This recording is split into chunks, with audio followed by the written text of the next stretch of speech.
सोबत आहेत घोटचा साचा तो हिंदी केसरी बैल आहे त्याचे मालक तर काय सांगाल आजच्या शर्यतीबद्दल?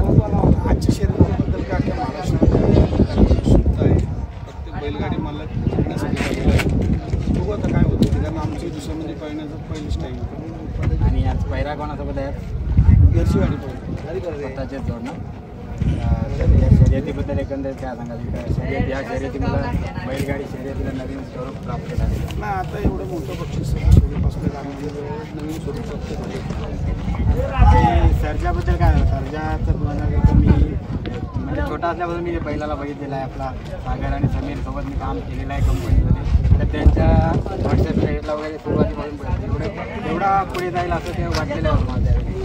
सर्जाने जर आम्हाला की बाळाचं पाय पाळण्यात दिसतं तसं त्याने आम्हाला लहानपणी दाखवलंच होतं.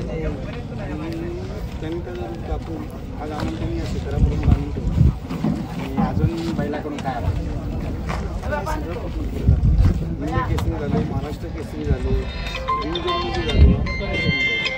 आणि आता तुम्ही एक यशस्वी बैल आहात. तर आपली जी नवीन पिढी बैलगाडी क्षेत्रामध्ये येते लहान एक बैलगाडी एकच बैलगाडी खेळत असं म्हणून त्यांना तुम्ही काय सांगाल? बैलगाडी महाराष्ट्राची जी बैलगाडी परंपरेचा जो मालिका नाद येतो जोपासावा, पण त्यांचं करिअर पण बघावं, कोणी पण कॉलेज बघावं, कोणी आपले बिझनेस सर्व्हिस बघावी आणि मग जाणार. मॅडम कुकर मॅडम तुम्ही किती वर्षापासून?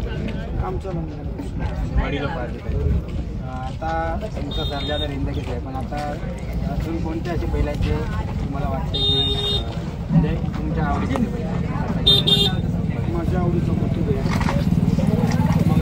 सुंदर आहे. बरेच बैल प्रकारसोबत खूप वेळेला आपण पहिला करून नाही आणि तुला तिथं राहिलं. आणि अजून एक विचारत होतं की आपल्याकडल्या म्हणजे मुंबईवरून आपल्या इकडे घाटावर येण्याचं प्रमाण आता खूप वाढलेलं आहे. तर आणि आजसुद्धा खूप गाड्या आपल्या आलेल्या आहेत. त्यांना आमच्याच गावात तर आमची पण एक प्रामाणिक अपेक्षा आहे की जे फॉर्च्युनरचं बक्षीस आहे ते आपल्या मुंबईमध्ये जावं. कसं आहे माहिती का, प्रत्येक नंदी कशी बक्षिसासाठी आलेलं आहे म्हणजे पाळण्यासाठी आलेलं आहे. प्रत्येक मालकाला एक ध्येय आहे स्वतःला की बाबा एक नंबर झाला पाहिजे. त्या हिशोबाप्रमाणे तो एक नंबर कोणतरी करेल.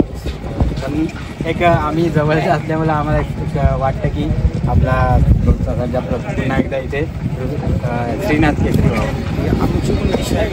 आता बघ काय आणि या शर्यतीसाठी मला खूप खूप शुभेच्छा. आणि आपला गट कितवा आहे आज? आम्ही आता 6व्या गटात. थँक्यू.